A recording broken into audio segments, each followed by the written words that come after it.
এখন আজকে একটু খরগোশের গতিতে চলি নাকি? ঠিক আছে, শুরু। আর তুই একটা হচ্ছে বিষয় রাত্রে জয়েন করিস না কেন ম্যাথের জন্য? একটা বিষয় আমি তোকে বলে রাখি। কালকে রাত্রেবেলা জয়েন করি নাই, কারণ হলো কালকে একটা কাজ করতেছি। করা হয়নি দোস্ত। তোর কোন টাইম দিলে ভালো হয়, তুই জয়েন করতে পারবে? না না না, তুই ওই টাইমে চলো। চলো, সমস্যা নাই, আমি টাইম করে জয়েন করবো। ওইটা চলুক, ওইটাতে তুই ইয়ে করিস না। দুটো অধ্যায়, ওইটা দুটো ওই টাইমে। গুরুত্বপূর্ণ অধ্যায় তো শেষ হয়ে গেল, এই কারণে ওখান থেকে তো তোর 3-4টা ম্যাথ থাকে। আচ্ছা, হোক, সমস্যা নাই, আমি এই টাইমটাতে প্রয়োজনে হচ্ছে তোর সাথে সিস্টেম করে নেবো না। আর যেটা চলতেছে এটা চলুক। আর ওইটাতে হচ্ছে ওইটা ওই টাইমেই থাকুক, তোর ওইটা টাইম চেঞ্জ করার দরকার নেই, হ্যাঁ। একটা জিনিস আমি দেখলাম, সেটা হচ্ছে তোর নবুয়ত লাভের যে ব্যাপারটা, সেটা হলো তোর এটা তো মনে হচ্ছে ইসলামের 40 বছর বয়স হয়েছে, তাই না? তো যে কোনো আর্থিক সমস্যা না থাকলে কোনো একটা কাজে খুব ভালোভাবে ফোকাস করা যায়, বুঝছিস? এটাই গুরুত্বপূর্ণ বিষয়। হ্যাঁ। আর হচ্ছে তোর হচ্ছে যে কোনো ভালো কাজের জন্য বা গুরুত্বপূর্ণ কাজের জন্য একটা আলাদা পরিবেশ লাগে। হুম। হ্যাঁ, যেটা ঠিক। মহাবীর সাল্লাম হেরা গুহায় নিজে আলাদা করে দেয়, সেই পরিবেশটা বানায় নিছে, বুঝছিস? হুম, আরেকটা বিষয় হচ্ছে তোর কোনো উদ্যোগ, যে কোনো উদ্যোগ, এটা হলো ফ্যামিলি থেকে শুরু হইতে হয়, তুই যাই করিস না কেন। হ্যাঁ। প্রথম তো হচ্ছে এসে যখন মহাবীর বলছে, তখন হচ্ছে তার স্ত্রী বিশ্বাস করছে, তারপর ফ্যামিলির লোকজন বিশ্বাস করছে, তারপরে হচ্ছে উনি যে ব্যবসাগুলো করতেন মহানবী সাল্লাম, সবচেয়ে বেশি কন্ট্রিবিউশন হযরত খাদিজাতুল কুবরা রাদিয়াল্লাহু আনহার ছিল। তার তার মানে অবদান। বোঝা যায় যে আর্থিক বিষয়টা অনেক বড় একটা ইম্পর্টেন্ট বিষয়, যেটা সাপোর্ট হইলে যে একজন মানুষ কত কিছু করতে পারে, সেটা নজিরই আমরা সাধারণত এই নবুয়ত লাভের পরে ওই জীবনটা দেখি মহানবীর ক্ষেত্রে, তাই না? শুরু কর। হুম, তো আমরা যখন মহানবী হযরত মুহাম্মদ সাল্লাল্লাহু আলাইহি সাল্লাম খাদিজা রাদিয়াল্লাহু আনহা বিবাহ করার পরে আর্থিক অবস্থা যখন দারিদ্র্য মুক্ত হয়, তখন মহানবী সাল্লাল্লাহু আলাইহি সাল্লাম জাবালে নূর, ঠিক আছে, হুম। ওইটা কিন্তু কাবা ঘর থেকে বা মহানবী সাল্লাল্লাহু আলাইহি সাল্লামের বাসা থেকে হচ্ছে মাত্র 3 মাইল দূরে ছিল। আচ্ছা। হ্যাঁ হ্যাঁ হ্যাঁ। তো 3 মাইল দূরে ওইখানে, ওটা একটা নির্জন জায়গা, ঠিক আছে। ওইখানে মহানবী পাহাড়ের সাল্লাল্লাহু আলাইহি হেরা সাল্লাম গুহা মানে পাহাড়। সৃষ্টি রহস্য নিয়ে চিন্তা করতো যে বিশ্ব সৃষ্টি কিভাবে হলো, সামাজিক যে দুরবস্থা, নৈতিক অধঃপতন, এগুলা কিভাবে ঠিক করা যায়, এগুলো নিয়ে ওইখানে ভাবতেন। এরা ওই ওই পর্বতের ওই পাহাড়ের হচ্ছে একটা গুহা ছিল, গুহাটার নাম ছিল হচ্ছে হেরা গুহা, হুম। এই ঠিক যে আছে। গুহা ওখানে মহানবী সাল্লাল্লাহু আলাইহি সাল্লাম দেখতেছিস, ওখানে থাকতেন। হেরা গুহা দেখতেছিস। ওইটা ওইখানে অ্যাড করে দিত ছবিটা, ওইখানে হেরা আচ্ছা, গুহাটা। দাঁড়া। আর এগুলো তাহলে বইয়েও আসবে আর কি, দিতে দেয়া যাবে খুব সুন্দর করে, তাই না? এই যে এটা। সৌদি আরবে কিচ্ছু নাই, এগুলো আমাদের কাছে কোনো দর্শনীয় স্থানই না। মহানবী সাল্লাল্লাহু আলাইহি সাল্লামের স্মৃতি বিজড়িত হওয়ার কারণে এগুলো আমাদের কাছে সম্মানিত জায়গা, কিন্তু আমাদের দেশের তুলনায়, ভারতবর্ষের তুলনায় সাদা কিছু সাদা নেই। সাদা একটা, সেটা ঠিক বলছিস। তাই না? তারা খেজুর পাইলে কত খুশি হইতো আরবের লোক, তাই না? তারা যে হ্যাঁ রুটি পাইতো কত খুশি হইতো, এগুলা তো আমাদের কাছে খুবই সাদামাটা বিষয়। হ্যাঁ, ওই সময়ের সাথে তুলনা করলে মানে এখান থেকে তো তোর মনে কর গিয়াসুদ্দিন আজম শাহের সময় ত্রাণ যাইতো আর কি সৌদি আরবে। খাবার পাঠাইতো। আচ্ছা, ঠিক যাই হোক। আছে, 3 মাইল ওই দূরে, সময়, তাই না? হুম, 3 মাইল কিন্তু চারটিখানি কথা না, তাই না? আরে বা তুই বললি না যে তোর যখন খাবারের অভাব থাকবে, তোর যখন সুন্দর একটা পরিবেশ না থাকবে, আমরা তো এমনি এই জায়গায় পড়াশোনা করতে পারবো না, পারবো? না না, তাতে খুশি। কোনোদিনই সম্ভব না। তাহলে পরিবেশ লাগে আর কি। পরিবেশ লাগবে। তো ওই সালটা ছিল মহানবী সাল্লাহ সাল্লামের বয়স, যদি আমরা হিসাব করি তাহলে দেখতে পাবো যে আহ, চন্দ্রবর্ষ হিসেবে যদি হিসাব করি, তখন তার বয়স হবে 40 বছর 6 মাস 12 দিন। হুম, কত? 40 বছর 40 বছর 6 মাস 12 দিন। একটা মানুষের প্রজ্ঞা আসলে এরকম বয়সে আসে। হ্যাঁ, ওই আমি যে বলি যে হচ্ছে যে কোনো বক্তার বয়স যদি হচ্ছে 40-এর কমে হয় তার ওয়াজ শোনা যাবে না। তার মধ্যে আজহারিও পড়ে যাচ্ছে এর মধ্যে এই না? বয়স ছাড়া কেউ পূর্ণাঙ্গ মানুষ হতে পারে না। আজহারি 40 হয়েছে না? আহ, তুমি বিয়ে করার আগে আলামিন আর বিয়ে করার পরের আলামিন কি একই রকম হবে? ধৈর্য, জ্ঞান, বুদ্ধি সব সিদ্ধান্ত নেওয়ার ক্ষেত্রে একই রকম হবে না। না না না, অবশ্যই পার্থক্য আছে। এটাই হচ্ছে বিষয়। সৌরবর্ষ যদি হিসাব করি তখন তার বয়স ছিল হচ্ছে 39 বছর 3 মাস 22 দিন। আচ্ছা, এটা চন্দ্র অনুযায়ী না, লিখে রাখি। সৌর কত? সৌর হচ্ছে 39 বছর 3 মাস 22 দিন। হুম, বাড়িটা খাইছো? সালটা ছিল 610 খ্রিস্টাব্দ, রমজান মাসের 27 তারিখ বা 21 তারিখ, সবে কদরের রাত। রাতের বেলা নাজিল হয়েছে কিন্তু ওহি। তার মানে হুম, মহারাজ ওখানে থাকতো, অনেকদিন করে থাকতো, মানে 2-3 দিন করে থাকতো। ওই জন্য তো ভয় পাইছে রাত্রেবেলা। হুম। আর ভয় পাওয়ার কারণটা হলো যে রাতের বেলা হুট করে আলো আসা, এটা তো ভয় পাওয়ারই কথা। এবং হচ্ছে তোর একা তো। তো এই প্রচলিত ওইটার লেখ যে রমজান মাসের 27 তারিখ সবে কদরের রাতে, শুধু সবে কদর রাখলেই হবে।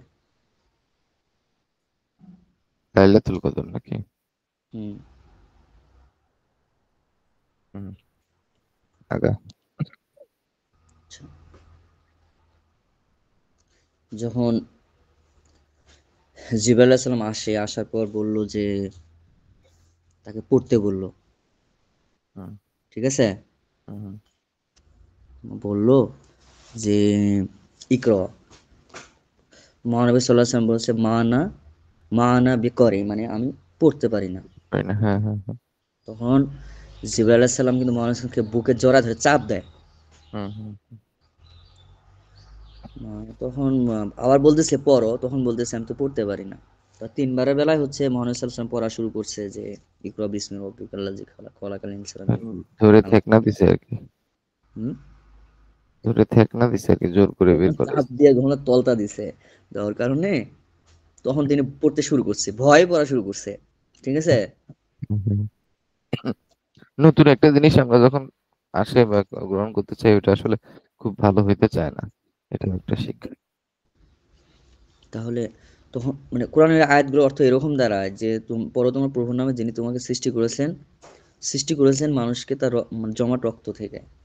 হুম, আর পরও যিনি খুবই দয়ালু, যিনি কলমের মাধ্যমে শিক্ষা দিয়েছেন, মানুষকে শিক্ষা দিয়েছেন যা সে জানতো না। তো একটা বিষয় জানা গেল যে হচ্ছে যে এটা তো সূরা আলাকের প্রথম 5 আয়াত, তাই না? এক থেকে বাঁচে। 1 থেকে 5 আয়াত, এটা হচ্ছে আহ, পবিত্র কোরআনের সিরিয়াল অনুযায়ী 96তম সূরা। হুম, ঠিক আছে। এটা দ্বারা আল্লাহ তাআলা বুঝাইলো যে তুমি মানুষ যারা আছো তারা পড়াশোনা করো এবং সেটা এমন জ্ঞান অর্জন করো যা তোমার সৃষ্টিকর্তার সন্ধান দিবে। এবং আচ্ছা, একটু একটা মিনিট ওয়েট করতো। একটা।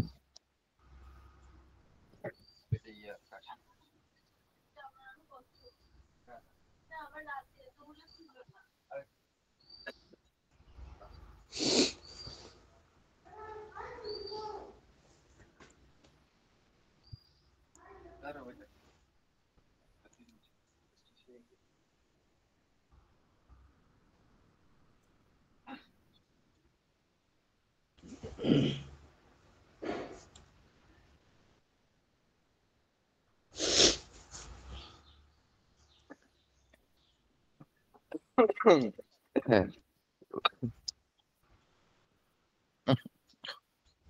কি যেন ছিলাম আমরা?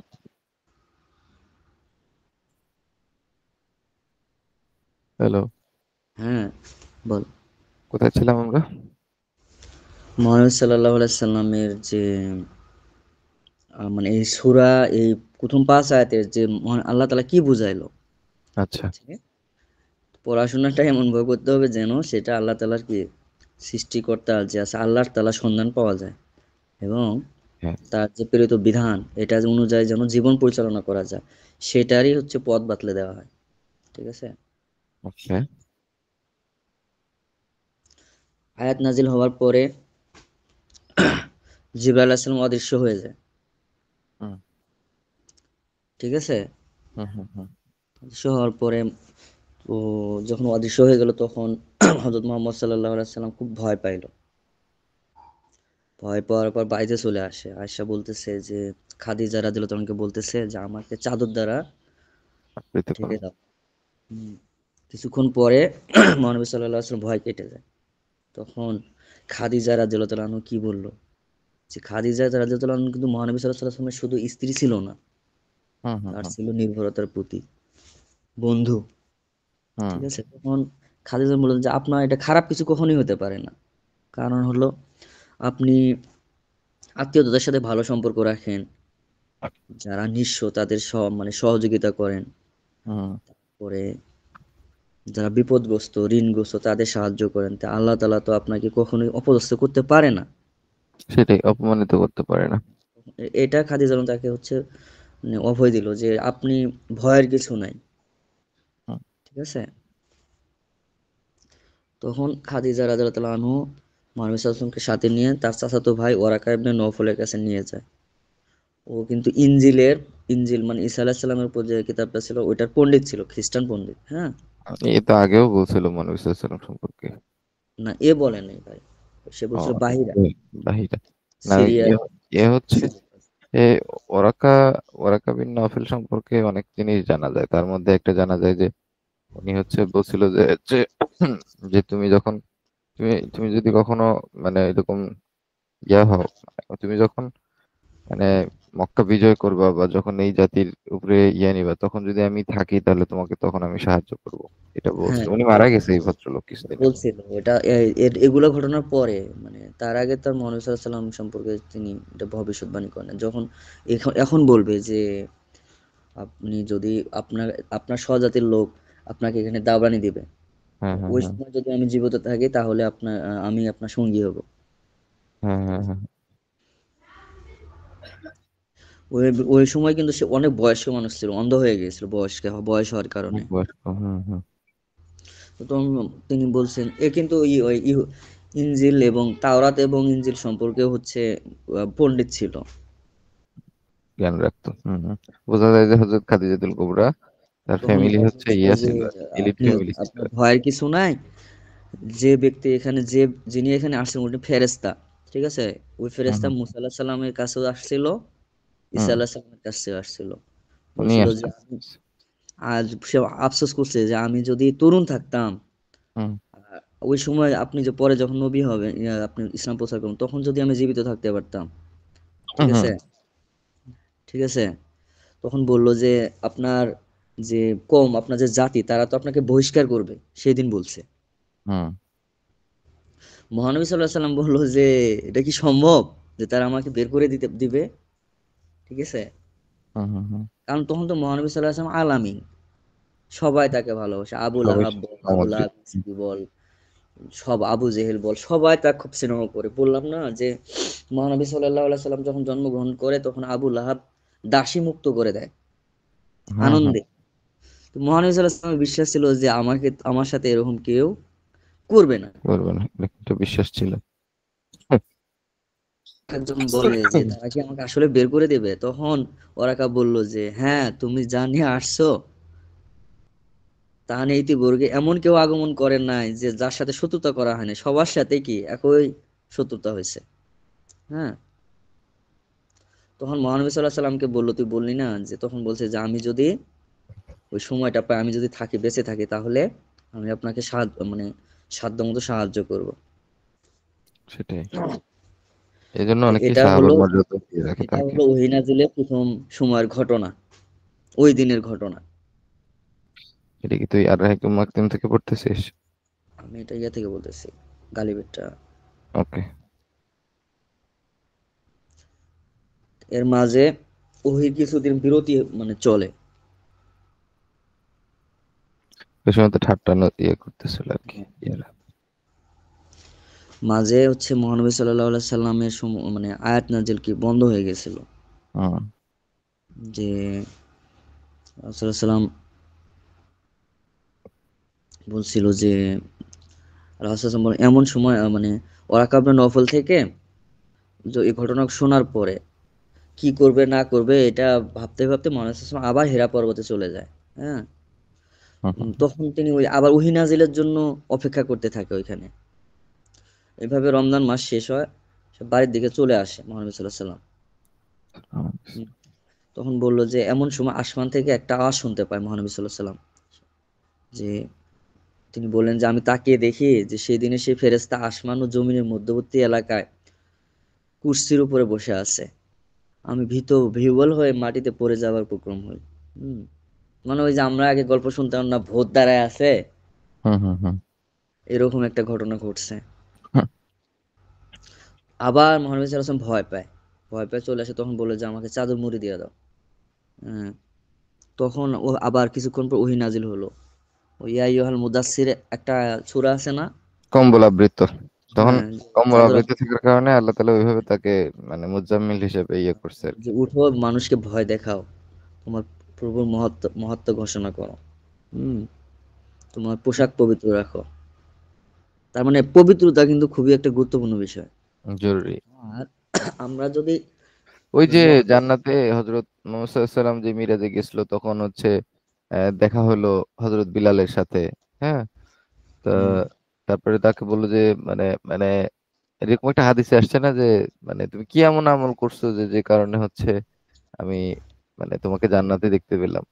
তখন বললো হুম, না যে আমি তো এমন কোনো আমল নাই, যে খুঁজে খুঁজে বের করা হলো যে 5 ওয়াক্ত নামাজের পরেও সে অন্য অবস্থায় অজু ছাড়া সে থাকতো না, অজু করেই থাকতো সবসময়। আর প্রথম দিকের সূরা আয়াতগুলো সবসময় তাওহীদ, রিসালাতের বিষয়গুলা, এগুলা আলোচনা ছিল, পাক পবিত্রতা এগুলার আলোচনা ছিল। ঠিক আছে। পবিত্রতা হচ্ছে অনেক বড় একটা বিষয় যেটা আল্লাহ তাআলা একজন পছন্দ করে। সফি যখন সে তার সফির বিষয় জীবন পরিক্রমা এটা আছে না, যে তুমি আমরা তো চাইলে প্রথম এমনি একটা জায়গায় যাইতে পারবো না। আমরা ধ্যানের গভীরতা ধ্যান করার আগে তার কিছু কাজ করতে হয়। যে হুম প্রথমে সে নামাজ কালাম পড়বে, পাক পবিত্র থাকবে, আস্তে আস্তে তার মুর্শিদের কাছে যাবে। এইভাবে আস্তে আস্তে তার রাস্তায় তুলে দেবে, যে সর্বোচ্চ পর্যায়ে যাওয়ার আগে এগুলা করা লাগে। সেটাই যে পবিত্রতা, এগুলা প্রাথমিক গুরুত্বপূর্ণ বিষয়। হুম তো এই যে আম, স- 21শে রমজান বা শবে কদর রাত্রে যে ওহী নাজিল হলো এবং কয়েকদিন যে 27 ওহী রমজান নাজিল হয়, বলছিস তুই, 27 রমজান বলছিস। 27 রমজান বা 21শে রমজান যেটাই হোক, শবে কদরের রাতে কয়েকদিন যে ওহী নাজিল হয় নাই, এটাকে বলা হয় ফাতরাতুল ওহী, হুম ওহীর বিরতিকাল। এটি 2.5 বা 3 বছরের জন্য বা 40 জন্য ছিল না, যা প্রসিদ্ধ আছে। এরপর পরই আহ সূরা নাজিল, ওই সূরা মুজাম্মিলের যে আয়াতটা বললাম না, হুম এটা নাজিল হয়। আচ্ছা, তারপর মহানবী হযরত মুহাম্মদ সাল্লাল্লাহু আলাইহি সাল্লাম প্রথমে তার যে আত্মীয় স্বজন আছে তাদের কাছে ইসলামের বাণী প্রচার করে। হুম ঠিক আছে। প্রথমে খাদিজা রাদিয়াল্লাহু তাআলা আনহু ইসলাম ধর্ম গ্রহণ করে। হুম তারপরে প্রথম বালক হিসেবে আলী রাদিয়াল্লাহু তাআলা আনহু ইসলাম গ্রহণ করে। আলী রাদিয়াল্লাহু আনহুর বয়স কত ছিল তখন? 10 বছর ছিল। হ্যাঁ, তখন তার বয়স 10 বছর।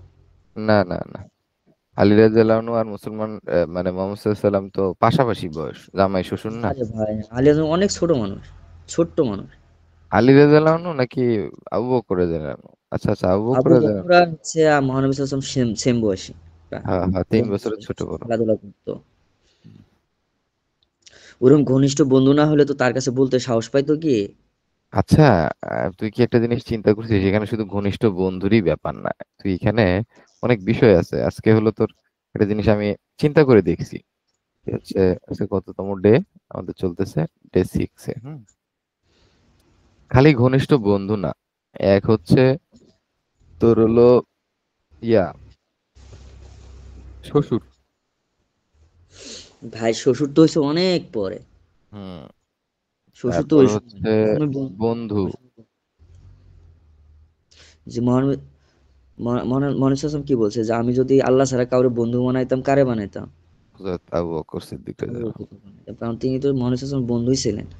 এবং ওই সময় আমি তোকে যেভাবে কথা বলতে পারি, তুই আমাকে যেভাবে কথা বলতে পারিস, সবার সাথে তো এই সম্পর্কটা হয় না, হবে কি? আনহু। না না না, এটা বলা পসিবল না। ইভেন তুই দেখবি তো ছোট ভাইয়ের সাথেও বলতে পারবি না যেটা আমার সাথে পারবে না। পারতেছিস। এরকম যে আবু বকর রাদিয়াল্লাহু তাআলা আনহুকে উনি বলতে পারছে সবকিছু। আর আলী রাদিয়াল্লাহু তাআলা আনহু তো ছিল মানে তার হচ্ছে মানে ছেলের মতো। ছেলের মতো। হুম ছেলের মতো যে আবু তালিব মহানবী সাল্লাল্লাহু আলাইহি ওয়াসাল্লামকে লালন পালন করছে।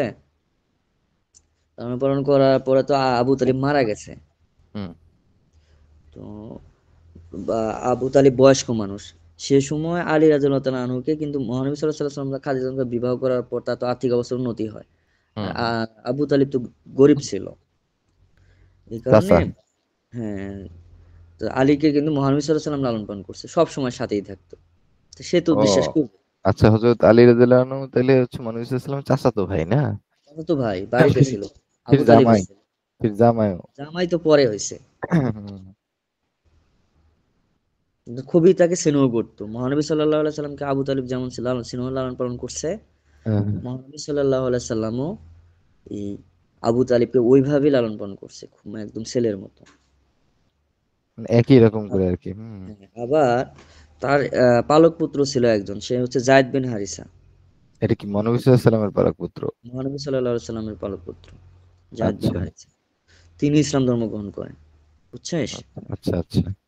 আবার যে বিখ্যাত যারা আছে উসমান, আব্দুর রহমান, তালহা, জুবাইর তারা কিন্তু আচ্ছা, তাদেরকে জায়েদ কিন্তু বিন আবু হারিস বা বকর পালক পুত্র, তারা কি পরে মানে তাদের বংশধররা এখনো আছে না?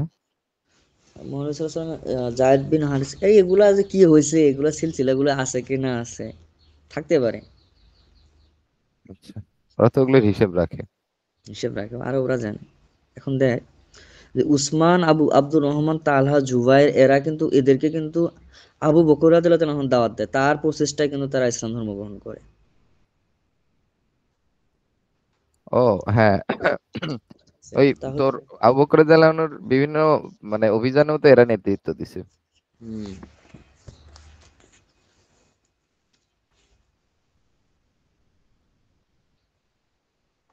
এখন বল। মহানবী সাল্লাল্লাহু আলাইহি সাল্লাম গোপনে এভাবে 3 বছর ইসলাম ধর্ম প্রচার করে ঠিক আছে গোপনে ছিল এটা। গোপনে 3 বছর প্রচার করে গোপনে তারপরে 613 সালের দিকে মহান আল্লাহ তাআলা বললেন যে এখন ইসলামকে প্রকাশ্যভাবে ইসলাম প্রচার করতে হবে ঠিক আছে যখন প্রকাশ্যভাবে ইসলাম প্রচার করলো তখন যে আল আমিন আর থাকলো না তখন ওই যে অনেক কিছু হয়ে গেল আর কি, মানে শালা এই তো ধর্ম করতেছে, ঠাট্টা বিদ্রুপ শুরু হয়েছে। হ্যাঁ, এ আমাদের এটা সব আমরা বাউলদের বিষয় কি মানিয়ে নিতে পারতেছি না। তাহলে তারা সারা জীবন পূজা করছে ইয়া করছে হবলের কাছে গেছে লাত মানাতের কাছে গেছে তারা হুট করে এরকম একটা বিষয় কিভাবে মানবে যা, সবাই তো তার নিজের ধর্মের প্রতি অটুট থাকে এটা সব সময় বিশাল আঘাত আনছে আর কি। হুম এই যে দেখ, তোর হচ্ছে এই যে আব্দুর রাজ্জাক বিন ইউসুফ যখন হচ্ছে তোর হাত তুলে মোনাজাত না করা শুরু করছিল, এটা বেশি দিন হুম হয়নি। এটা হলো প্রায় 10-15 বছরের বিষয়। তখন কিন্তু অনেক হুম ঝামেলা হয়েছিল না, কিন্তু এখন কিন্তু তার মারামারি প্রচুর মসজিদ অনুসারী। থেকে বের করে দেওয়া কত কাহিনী হয়েছে এখন তার প্রচুর অনুসারী না? হ্যাঁ এখন তো এটা স্বাভাবিক এখন তো করেই না এখন সব বেশি হানাফি মসজিদেও এটা নিয়ে আর ওই উনি তো আসলে বলছে তোমার একটু অনেক কঠোর মানুষ তো, বাট হচ্ছে উনি আসলে বাইরে কিছু কথা বলে না আর কি, যেটা মানে শরীয়তে আছে সেটাই বলে। হুম। আচ্ছা, তারপর জাগা। তারপরে এরকম প্রকাশ্য ইসলাম প্রচার করার জন্য নির্দেশ দিলে মহানবী সাল্লাল্লাহু আলাইহি সাল্লাম সাফা পাহাড়ে আসে সাফা পাহাড়ের পাদদেশে আসে কুরাইশদের হচ্ছে সবাইকে ডাক দেয় ঠিক আছে হুম। আর তখন সবাই কিন্তু চলে আসে কেন ডাক চলে দেওয়ার আসলো পর সবাই কারণ কি তারা বলে সবাই শুনি একটু। জানতো যে সে কোনো একটা গুরুত্বপূর্ণ বিষয় নিয়ে নিশ্চয়ই ডাকছে মহানবী সাল্লাল্লাহু আলাইহি সাল্লাম ওই যুগের সর্বশ্রেষ্ঠ মানুষ তাদের কাছেও তাই না হুম। তখন মহানবী সাল্লাল্লাহু আলাইহি সাল্লাম তাদের বললেন যে মূর্তি পূজা বাদ দিতে হবে একেবারে ডাইরেক্ট অ্যাকশন না? সেই দিন প্রথম বলছে ছয়শো হুম। তেরো সালে কিন্তু 613 না? হুম, 613, হ্যাঁ। তখন তারা হচ্ছে তো ইসলাম ধর্ম তো গ্রহণ করলোই না, শুরু করে যে মেন্টাল মাথার সমস্যা হয়েছে নাকি, হ্যাঁ। হ্যাঁ। তখন দেখলো যে মাথার তো সমস্যা হয় নাই, তখনই টর্চার শুরু করলো যে উম, কাটা দিয়ে রাখতো। আবু লাহাবের স্ত্রী আরে দুনিয়ার ঝামেলা করছে। অনেক ঝামেলা করছে, এগুলো তো আমরা জানি। চাষিরা হচ্ছে মানে ইয়ে করছে আর কি, হিন্দাও সমস্যা করছে, ময়লা আবর্জনা দিত আর হ্যাঁ, কি। সবাই যারা প্রথম দিকে হচ্ছে ইসলাম ধর্ম হচ্ছে, মানে কেউ বললো যে উম, ইসলাম ধর্ম যারা গ্রহণ করছিল প্রথম দিকে তাদেরকে হত্যা করা হয়, পুরায় ফেলা হয়, ঠিক আছে। হুম, হুম, হুম। বিশাল বিশাল মানে আরে নির্যাতন। এগুলো তোর এখনো আছে, কারণ হলো তুই হলো তুই তোর যদি চাচা চাচির মতে বিরুদ্ধে যাই, বাপের বিরুদ্ধে যাস, তোরে তো মনে কর যে এখনো তারাও আর এটা মানবে না, এটা স্বাভাবিক। মানে এগুলা তারাই যে সামিয়া রাদিয়াল্লাহু তাআলা আনহা, ইয়াসির বিন আম্মার, তাদের যে নির্যাতনের বিষয়টা, এটা তো জানিস তাই না? মানে সুমাইয়া, হযরত সুমাইয়া, হ্যাঁ, তার হুম। মানে যৌন অঙ্গে বর্ষা নিক্ষেপ করে মারা উনি হয়েছে। ইসলামের প্রথম হচ্ছে শহীদ। হুম। এটা কি আহ, মানে ইসলামের প্রথম মহিলা শহীদ নাকি ইসলামের প্রথম মানে ইসলামের পুরুষ প্রথম মহিলা শহীদ, মিলে? প্রথম ইসলামের প্রথম শহীদ। শহীদ। এটা কি মারছিল কে, আবু জেহেলই মানে, মানে আবু জেহেল না আবু লাহাব? আবু জেহেল মনে হয় মারছিল। আচ্ছা। ওকে। তারপরে আগা। বেলাল রাদিয়াল্লাহু তাআলা আনহুকে হচ্ছে হ্যাঁ, অনেকে 12 নির্যাতনের শিকার হয়েছে তারা, এটা মনবী সাল্লাল্লাহু হয়েছে। মনবী সাল্লাল্লাহু প্রথম। সবচেয়ে বেশি যে নির্যাতনের শিকার হয়েছে সেটা হলো মানসিক নির্যাতন। কারণ তুই মন থেকে একটা জিনিস চাচ্ছিস না, সেই জিনিস তোর সামনে মানুষ বেশি বেশি করতেছে, ল্যাংটা হয়ে তাওয়াব করতেছে। তারপরে হচ্ছে তোর মনে কর যে তুই যেটা চাচ্ছিস না সেটা হচ্ছে, মদ খাচ্ছে, উলুলু পানা করতেছে। এটা তো মনে হচ্ছিলাম এমনিই মানসিক যন্ত্রণায় থাকতো, এই জন্যই তো হেরা হয়ে যায় চিন্তা করতে যে কি সমাধান, বুঝিসনি? হুম। এই জায়গা থেকে আমাদের একটা জিনিস বোঝা যায় যে আমাদের চিন্তা চেতনার মাধ্যমে একটা জিনিসকে আমাদের জানতে হবে, বের করে নিয়ে আসতে হবে। হ্যাঁ, ঠান্ডা মাথায়। তাহলে আগা। সাফা পাহাড়ের বিষয়টা হচ্ছে, মানে সম্মেলন ছিল আর কি, মহানবী সাল্লাল্লাহু আলাইহি ওয়াসাল্লাম সবাইকে জানাইছে এবং বলছে 613 খ্রিস্টাব্দে যে তোমরা মূর্তি পূজা করো না। তারপরে সমস্ত আরবের লোকজন হচ্ছে মিটিং দিল। হুম, মিটিংয়ে আবু তালিবের কাছে আসলো, হুম, এসে বলছে যে আমাদের হাতে তুলে দিতে হবে। হুম। কারণ আবু তালিবের দায়িত্বেই ছিল মহানবী সাল্লাল্লাহু আলাইহি ওয়াসাল্লাম, তাই না? হুম। মহানবী সাল্লাল্লাহু আলাইহি সাল্লাম বা আবু তালিবকে যখনই বলা হয় যে তুলে দাও, তখন বলছে যে আমি আমার নিজের সন্তানকে তোমার হাতে তুলে দিব, তোমরা তাকে হত্যা করবে আর আমি খুশিতে থাকবো, এটা হতে হুম, পারে না। তখন হাশিমি গোত্র আর মুতালিব গোত্র সবাই বলল যে মহানবী সাল্লাল্লাহু আলাইহি সাল্লাম যেটাই করুক, আমরা তাকে রক্ষা করব। হুম। তখন হা, হা, যখন হা। কাজ হলো না, যখন তারা তাকে পাইলো না, তখন মহানবী সাল্লাল্লাহু আলাইহি সাল্লামের উপরে কি করা হয়? মানে তখন আবু তালিব সহ মনে হয় নির্বাসনে, ওটাই এই জন্য সোয়াইবে আবু তালিব বলে সবাইরে নাকি? নির্বাসন দেওয়া হয়, সবাইরে, ওদের মুতালিব বংশ আর হাশেমি বংশ, এক হুম। কথায় হাশেম, মহানবী সাল্লাল্লাহু আলাইহি ওয়াসাল্লাম বংশ তো হাশেমি বংশ, এদের সবারই উপরে নিষেধাজ্ঞা দেওয়া হয়েছিল। আচ্ছা, তাহলে এর মধ্যে হাশেমি প্লাস হচ্ছে এর তালিব মধ্যে না? এর মধ্যে একটা ঘটনা ঘটে, সেটা হলো যে ওই নির্যাতনের মাত্রা বাইরে গেলে খুবই সবাইরে তো মারতেছিল, তো উসমান রাদিয়াল্লাহু তাআলা যখন হচ্ছে ইসলাম ধর্ম গ্রহণ করে, তার যে চাচা ওই যে হাকাম আছে না, হাকাম মারওয়ানের হুম, বাপ, হুম। খুঁটির খুঁটির সাথে বাইন্ধা পিটাইতো। এরকম সবার উপরে নির্যাতন হয়েছে, অথচ দেখ উসমান রাদিয়াল্লাহু তাআলা আনহু ওই সময় প্রভাবশালী একজন ব্যক্তি, সে ব্যবসায় বা বড় ব্যবসায়ী ছিল, এটা তারপরেও তাও কই কিন্তু দেখতো, এই মার খেয়েছে। ক্রোনোলজির মধ্যে আছে না হাকাম যার কথা বললি, এটা কই? আমি বললাম মনে রাখ যেটা আছে। আচ্ছা। হুম, তো এই সময় মহানবী সাল্লাল্লাহু আলাইহি সাল্লাম কিছু কিছু সাহাবীদের যারা বেশি নির্যাতনে ভয় পাইতেছিল তাদেরকে আবেশে নিয়ে ইথিওপিয়াতে হিজরত করার নির্দেশ দেয়। এটা হুম। 615 সালের ঘটনা, প্রথম। 615 প্রথম হিজরত, তাই না? ওই ছয়শো সময় পনেরো 15 জন মুসলমান নাজ্জাশীর দরবারে যায়, নাজ্জাশীর আসল নাম কিন্তু আসহেমা। প্রথম হিজরত। হিজরত আসহেমা না? হুম। Najashi is equal to আসহেমা। হুম, দ্বিতীয় পর্যায়ে হচ্ছে 616 সালে যায়, হ্যাঁ, ওই সময় 83 জন পুরুষ আর 18 জন মহিলা আবিসিনে হিজরত করে, এটা হলো আবিসিনের দ্বিতীয় হিজরত। হুম।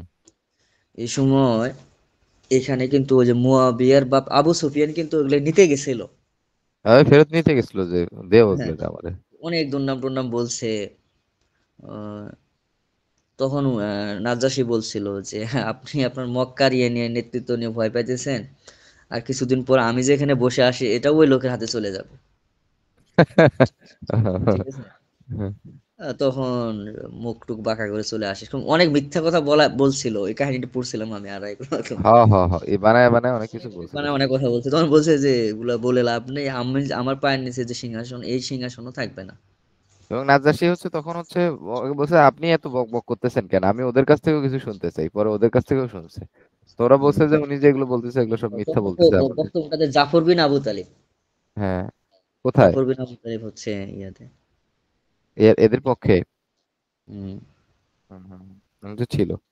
তা তাছাড়া ওই আবেসিনিয়ায় কিন্তু খ্রিস্টান রাজ্য ছিল। ওই ওই যে আব্রাহার সময় যে ইয়া হলো না। ইয়েমেন থেকে। হ্যাঁ, ওইখান তখন থেকে শত্রুতা ছিল, ওই একটা শত্রুতা ছিল। তো এখানে আসার পরে মুসলমানরা মোটামুটি একটা নিরাপদ আশ্রয় পায়। তা ওরা বললো যে আমাদের এই বিপদের দিনে একটা জায়গা আছে যেখানে আমরা অন্তত নিশ্চিন্তে ঘুমাইতে পারবো। হুম। তো এই সময় আগের একটা ঘটনা যেটা বললাম যে 616 সালে, তো তারা এখন দেখলো যে এরা তো বাইরে চলে যাইতেছে, মাইরা ফেলতে পারতেছি না, আগে তো খুন টুন করতে পারতাম। হুম। তখন তারা বয়কট ইয়ে করে। বয়কটের শর্তগুলো এমন ছিল যে কেউ হচ্ছে মুসলমানদের সাথে বিয়ে শাদী হবে না, বিয়ে দিতে পারবে না। ঠিক আছে। যতভাবে কোণঠাসা করা যায় আর কি। কেনা বেচা নিষিদ্ধ, এক কথায় আমেরিকার নীতি যেটা ছিল এটা সমস্ত নীতি হচ্ছে মুসলমানদের উপর চাপানো হয়। তখন তাদের নির্বাসন দেওয়া হয় সোয়াবে আবু তালিব। ঠিক আছে। ওটা মনে হয় কাছাকাছি ছিল, মনে হয় মক্কার কাছাকাছি ছিল। ঠিক আছে। ওটা কিন্তু একটা হুম পাহাড়। হুম হুম। পাহাড়ি পাহাড়ি মানে পাহাড়ি পাহাড়। আলাদা করে দিছে। ওইখানে মোহাম্মদ সাল্লাহ সাল্লাম শুধু মুসলমানেরা ছিল এটা না, কিন্তু ওই যে মুসলমান প্লাস ওই যে আত্মীয় স্বজন যারা আছেন ওই বংশের লোকজন সবাই ওইখানে ইয়ে করছে। এটা সবাই 3 বছর সবাই থাকে, বয়কটটা 3 বছর চলে, সবাই নিষেধাজ্ঞা। সবাই। হুম। ওরা ভাবছিল যে হচ্ছে এই নির্যাতন বা বিয়ে শাদী বন্ধ করে দিলে, খাবার দাবার বন্ধ করে দিলে, বেচা কেনা বন্ধ করে দিলে, তখন হয়তো বা এই মহানবী হজরত মোহাম্মদ সাল্লাহ আলাইসাল্লাম লাভ হবে এটা ভাবছি। এই ধর্ম ত্যাগ করতে পারে। হ্যাঁ। তখন তারা হুজুরি না আপোষের দিলেও প্রস্তাব আছে। দেয় যে আমরা তোমাদেরকে হচ্ছে এটা তুলে নিব, তোমরা এগুলা ধর্ম ত্যাগ করো। ঠিক আছে। হুম তখন মহানবী সাল্লাহ সাল্লাম বলছিল যে আমার কেউ যদি আমার হাতে ডান হাতে সূর্য এনে দেয়, বাম হাতে চন্দ্র এনে দেয়, তারপরেও আমি ইসলামকে কি করব না, বর্জন করব না। পারবো না। হুম। ঠিক আছে। এগুলো বলার পর দেখছে যে এই লোকে তো ঠিক করা সম্ভব না। তখন হচ্ছে আরো মারধর বেশি করা হয়। এই সময়ের মধ্যে মুসলমানদের জন্য একটা আশীর্বাদ হয়ে আসে হচ্ছে হামজা রাদিয়াল্লাহু তাআলা আনহু এবং হযরত উমর ওমরের রাদিয়াল্লাহু তাআলা আনহু এর ইসলাম গ্রহণ। হামজা রাদিয়াল্লাহু উমর রাদিয়াল্লাহু ইসলাম গ্রহণের বিষয়টা তো জানিস, তাই না? ওই দোয়া করছিল মনে হয় সাল্লাম, হয় মানে আবু জেহেল না হয় হলো ওমর রাদিয়াল্লাহু আনহুর একজন না। হুম। আচ্ছা। আচ্ছা, আবু তালিব কি ইসলাম গ্রহণ করেনি শেষ পর্যন্ত না? না, ইসলাম ধর্ম গ্রহণ করে। তাকে বলছিল যে চাচা আপনি বলেন যে, কিন্তু ওই সবাই গেছে তো আর হয় না। ওরা না গেলে হয়তো ইসলাম ধর্ম গ্রহণ করতোই। কোথায় সবসময় তারা গেছে? ওই আবু জেহেল, তারপর আরো যারা যারা নেতা ছিল না, হ্যাঁ। সবাই বলছে যে আপনি কি মানে আপনার পূর্বপুরুষের মিল্লাত থেকে বের হয়ে যাবেন, বা আপনি কি ওই ধর্ম ত্যাগ করবেন। হুম হুম হ্যাঁ। মহানবী সাল্লাল্লাহু আলাইহি ওয়াসাল্লাম বারবার বলছিল যে আপনি একবার বলেন লা ইলাহা ইল্লাল্লাহ, আমি সব দেখবো। কিন্তু তো পরে ওরা যখন চাপাচাপি করতেছিল মরার সময়, হুম। তখন আবু তালিব বলছে যে না, আমি আমার আব্দুল মুত্তালিবের বংশে মিল্লাতের উপরেই থাকলাম। ঠিক আছে। আচ্ছা আচ্ছা আচ্ছা। হুম। মানে এই জন্য সর্বনিম্ন শাস্তি ওনারা আর কি জাহান্নামে নাকি? হ্যাঁ। হ্যাঁ, ও ও বলছিল যে আবু তালিবের ছেলে না কে যেন, আব্বাস রাদিয়াল্লাহু আনহু বলছিল যে আপনি আপনি আপনার চাচার জন্য কি করলেন, আপনি তো আপনার চাচার কোনো কাজে লাগলেন না। যা আপনি আপনাকে সবচেয়ে লালন পালন করা, আপনাকে স্নেহ করা, আপনাকে টিকে রাখা, আপনি তো ওই সময় টিকতেই পারতেন না আবু তালিব কে ছাড়া। বলছে? কে বলছে? কে বলছে? আব্বাস রাদিয়াল্লাহু আনহু, হ্যাঁ মহানবী সাল্লাল্লাহু আরেক চাচা। হ্যাঁ হ্যাঁ হ্যাঁ। তখন মহানবী সাল্লাল্লাহু আলাইহি ওয়াসাল্লাম বলল যে জাহান্নামে সবচেয়ে কম শাস্তি হবে আবু তালিবের। আচ্ছা, ওটা ভালো একটা বিষয় বলছিস, হযরত আব্বাস রাদিয়াল্লাহু আনহু বলছে, তাই না? কাহিনী মনে হইতেছে আর মানে হুট করে মনে হইতেছে। এইটাই তো একাডেমিশিয়ান হয়ে গেছিস না? তো তাহলে এই হলো উমর রাদিয়াল্লাহু আনহু আর উমর রাদিয়াল্লাহু আনহু ইসলাম গ্রহণ করার পরে হামজা রাদিয়াল্লাহু আনহু ইসলাম গ্রহণ করার ফলে মুসলমানদের শক্তি কিন্তু অনেক বেড়ে যায় আর তারা ইসলাম ধর্ম গ্রহণ করে 616 সালে। হ্যাঁ, লিখলাম ষষ্ঠ তো। নবুয়তের ষষ্ঠ ইয়ে। আচ্ছা এই সময় 619 সালে আমল হুজুর। খাদিজা রাদিয়াল্লাহু আনহু এবং মহানবী সাল্লাল্লাহু আলাইহি সাল্লামের চাচা আবু তালিব মৃত্যুবরণ করে। আমরা একটা গল্প পড়ছিলাম যে শাহজাহানের স্ত্রী মমতাজ যখন মারা যায় হুম, তখন ওই যে মুঘলদের একটা ইয়ে আছে ঝরকা প্রদর্শন মানে ওই যে দেওয়ালে আইসা চেহারা দেখানো, এটাকে হুম। বলে ঝরকা প্রদর্শন। দেয়ালে এসে চেহারা দেখা মানে? ওই যে বারান্দায় আইসা জনগণের চেহারা দেখায়, তো এখন ওই যে শাহরুখ খান যেভাবে আসে না ও, ও। কেন লোকজনকে এটা কি দেখাইতে। এমনি সময় করতো না, তাই না? না ওটা সবসময় না, ওটা একটা দর্শন দিত আর কি বিভিন্ন প্রোগ্রামে বিভিন্ন গুরুত্বপূর্ণ দিনে। ঠিক আছে। হুম, তো মমতাজ মারা যাওয়ার পরে সে কিন্তু ওইগুলো করতো না, রাজ্য পরিচালনা করতো না, মাথা মতো নষ্ট হয়ে গেছিল তার। তো হুম। মহানবী সাল্লাল্লাহু আলাইহি সাল্লাম যখন খাদিজা এবং আবু তালিব মারা যায় 619 সালে অর্থাৎ নবুয়তের দশম বছরে, হ্যাঁ, একটু অনেক ফ্রাস্ট্রেটেড হয়ে গেছিল আর কি। খুবই এরকম কষ্ট হয়েছিল, মানে সবকিছু তার মাথা নষ্ট হয়ে গেছিল। এই সময় ওই এই কষ্টের সময়টাকে বলা হয় আমলে হুজুন হুম, বা দুঃখ বেদনার বছর। হুম, হুম। 619 নবুয়তের হযরত দশম বছর আমলে হযরত হুজুন, খাদিজা আর কে মারা গেছিল? চাচা। আবু তালিব। হুম, একদিকে নির্যাতন আর একদিকে হচ্ছে তাদের মৃত্যু, মহানবী সাল্লাম একদম ভেঙে পড়ে।